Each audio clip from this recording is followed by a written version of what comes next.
बिस्मिल्लाहिर्रहमानिर्रहीम अल्हम्दुलिल्लाहि रब्बिल आलमीन। दोस्तों, हम डिस्कस करेंगे role of jurisprudence and legal maxim in civil and criminal practice या इन लीगल प्रैक्टिस। तो जूरिस्प्रूडेंस का क्या रोल है और जो लीगल मैगज़िम है, जो माक़ूलाजात है, उसका क्या रोल है। अब बैकग्राउंड कुछ यूँ है कि मैंने टेम्परेरी इंजंक्शन की पिटीशन दायर की थी, तो एपेलेट कोर्ट ने टेम्परेरी इंजंक्शन ग्रांट की। अब उसकी वायलेशन हो रही थी, तो मैंने कंटेम्प्ट ऑफ कोर्ट की पिटीशन दायर कर दी। उसमें जो जवाब है, रिप्लाई जो है, वो कंटेम्नर्स और रिस्पॉन्डेंट की तरफ से आई, और उसमें यह लिखा गया था that respondents and contemners not violated injunctive order, के जो रिस्पॉन्डेंट है उन्होंने अदालत की तौहीन नहीं की है, यानी अदालत की जो आर्डर है उसकी वायलेशन नहीं की है, खिलाफ वर्जी नहीं की है। यानी कोर्ट ने जिस चीज़ से मना किया है उसमें उन्होंने मुदाखलत नहीं की है, उसकी खिलाफ वर्जी नहीं की है। रिस्पॉन्डेंट्स को मना किया गया था कि तामीरात ना करे, तो उन्होंने कहा कि हमने तामीरात नहीं की है, और कोई भी रिस्पॉन्डेंट जो है, फरीक जो है, वो मुलव्वस नहीं था, और ना पिटिशनर ने देखा है कि वो खुद फिज़िकली इन्वॉल्व था, या इसी तरह जो बिजनेस एक्टिविटी हो रही थी उसमें भी वो फिज़िकली इन्वॉल्व नहीं था।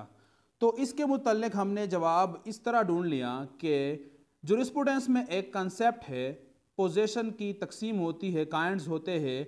उसमें है एक काइंड कंस्ट्रक्टिव पोजेशन, एक फिजिकल पोजेशन होती है जो बंदे के हाथ में होती है और खुद ही उसमें इन्वॉल्व होता है, और एक है constructive possession occurs when an individual has the legal power and intention to exercise control over an item, means property, even if it is not in their physical possession. These can include items या properties held by employees, business partners or agents acting on the possessor's behalf. Constructive possession वो concept है जिसमें बंदे के साथ possession जो होती है वो लीगल पावर के तहत और इंटेंशन के साथ होती है। जो उसके एम्प्लॉय होते हैं, या जो उसका बिजनेस पार्टनर होता है, या जो एजेंट होते हैं, या मजदूर जो होते हैं, वो काम कर रहे होते हैं पोजेसर के बिहाफ पर, यानी पोजेसर की डायरेक्शन पर। अब उसके चंद प्री रिक्विजिट्स है। एक ये कि कंट्रोल एंड अथॉरिटी, जो मेन पोजेसर होता है उसके पास कंट्रोल और अथॉरिटी होती है, और उसके इजाज़त से जो एम्प्लॉय होता है या जो पार्टनर होता है वो इंटरफेरेंस करता है या वो एक्टिविटी सर अंजाम देता है। और लीगल रिस्पॉन्सिबिलिटी जो होती है वो मेन जो पोजेसर है उस पर होती है, क्योंकि जो एजेंट्स है या जो पार्टनर्स है वो प्रिंसिपल जो मेन पोजेसर है उसकी इजाज़त से काम कर रहे होते हैं। तो इसलिए जो मेन रिस्पॉन्डेंट जो मेन पोजेसर है उस पर लीगली एक रिस्पॉन्सिबिलिटी आती है। इसके बाद यहाँ पर जो कंस्ट्रक्शन या बिजनेस एक्टिविटी हो रही है वो तो फिज़िकली इन्वॉल्व नहीं है, लेकिन उन्होंने खुद ही क्लेम किया है कि जो प्रॉपर्टी की पोजेशन है और जो मलकियत है, ओनरशिप, वो हमारे साथ है, रिस्पॉन्डेंट के पास है। अब रिस्पॉन्डेंट के प्रॉपर्टी में जिसकी उसके पास ओनरशिप भी है और पोजेशन भी है अकॉर्डिंग देयर क्लेम्स, अब ये जो एक्टिविटी हो रही है तो उसके इंटेंशन, ऑर्डर और डायरेक्शन से हो रही है। लिहाजा कंस्ट्रक्टिव पोजेशन की कंसेप्ट की रोशनी में ये जो एक्टिविटी हो रही है ये खुद ही रिस्पॉन्डेंट ही कर रहे हैं, क्योंकि उन्होंने डायरेक्शन दी है और ये वायलेशन हो रही है। अब इसके बाद हम एक लीगल मैगज़ीम पेश करना चाहते हैं जो बहुत ज़्यादा इम्पोर्टेंट है। अमूमन मुख्तियार बनाया जाता है या वकील मुकर्रर किया जाता है। अब वकील जो एक्ट करता है वो शुमार किया जाता है इस तरह जिस तरह वो मेन जो प्रिंसिपल है या जो मुवक्किल है वही एक्ट कर रहा है। ये लीगल मैगज़ीम है, मुश्किल होती है क्योंकि लिटन वर्ड है, क्विजी फेसिट पर एलिमियम फेसिट पर सी। ट्रांसलेशन कुछ यूँ है, he who acts through another does the act himself, यानी जो किसी और से काम करवाता है वो इस तरह ही समझा जाता है कि उसने खुद ही काम किया है। यानी जो बिजनेस एक्टिविटी है या जो कंस्ट्रक्शन तामीरात करना है, चाहे वो मेसन से करवा रहा है या मजदूर से करवा रहा है, वो इस तरह ही समझा जाएगा कि वो खुद ही कर रहा है, क्योंकि जो चीज़ है, जो प्रॉपर्टी है उसके कब्जे में है और उसकी डायरेक्शन से और उसकी इजाज़त से ये सब कुछ हो रहा है और वो पे भी कर रहा है, यानी उसको प्रॉफिट भी मिल रहा है।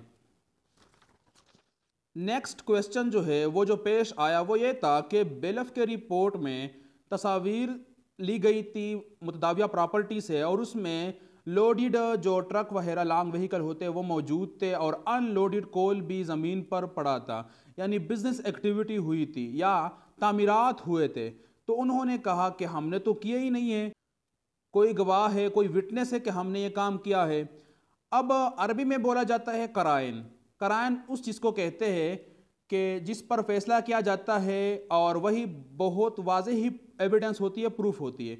मिसाल के तौर पर किसी ने शराब पिया है तो उसके मुंह से शराब की बदबू आना, ये भी एविडेंस है डायरेक्टली कि उन्होंने शराब पिया है, या उल्टी कर दी शराब को तो ये भी करीना है, वजह है कि उन्होंने ये शराब पी के जुर्म किया है और उससे ये अमल सरजद हुआ है। और इसी तरह चोरी का माल हाथ में है तो चोर आप ही है क्योंकि आपके हाथ में चोरी का माल है।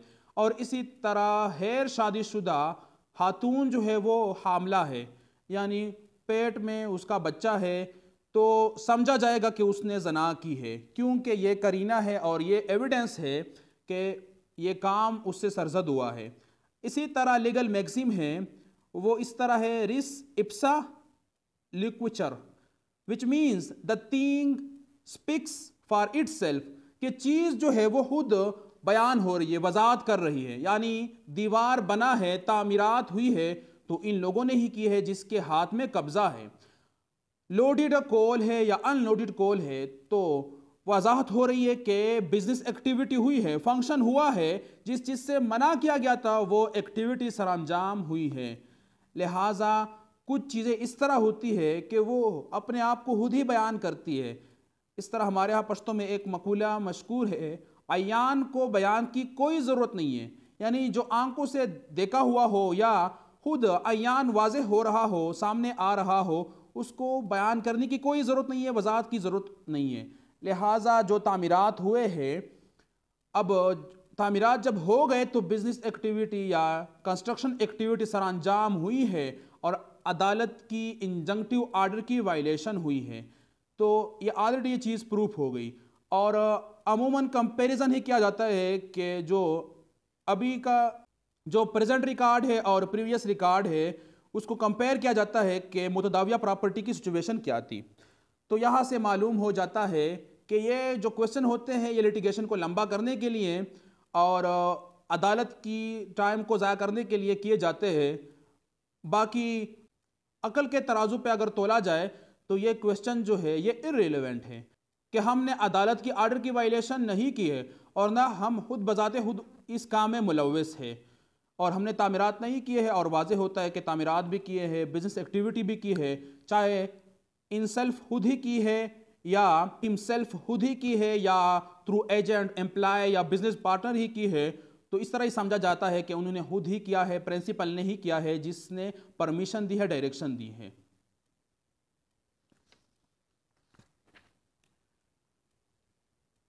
और इससे पहले भी हम लीगल मैगजीम को डिस्कस कर चुके हैं कि हमने तामीरात रोकने का कहा था और तामीरात मुकम्मल हो गए, बिजनेस शुरू हो गया। तो एक लीगल मैगजीम ये थी कि जब कास्ट को स्टॉप किया जाता है तो इफेक्ट ऑलरेडी स्टॉप हो जाता है, यानी कंस्ट्रक्शन रुक गई तो बिजनेस ही रुक गई, बिजनेस ही नहीं होगा क्योंकि बिजनेस के लिए तामीरात बनाना ज़रूरी है। अब बिजनेस की प्रेयर नहीं मांगी तो ये क्वेश्चन भी इरेलीवेंट है क्योंकि मैं कास्ट को स्टॉप कर रहा हूँ, रोक रहा हूँ, तो ऑलरेडी इफेक्ट ही स्टॉप हो गया। और एक लीगल मैगजीम यह है कि जो चीज़ डायरेक्टली स्टॉप होती है वो इनडायरेक्टली भी स्टॉप होगी और ये भी है कि जो चीज़ इनडायरेक्टली स्टॉप होगी वो डायरेक्टली भी स्टॉप होगी। तो लीगल मैगजीम और जो जरिस्प्रूडेंस है उसका मैंने थोड़ा सा रोल बता दिया लीगल प्रैक्टिस में मिसालों के साथ।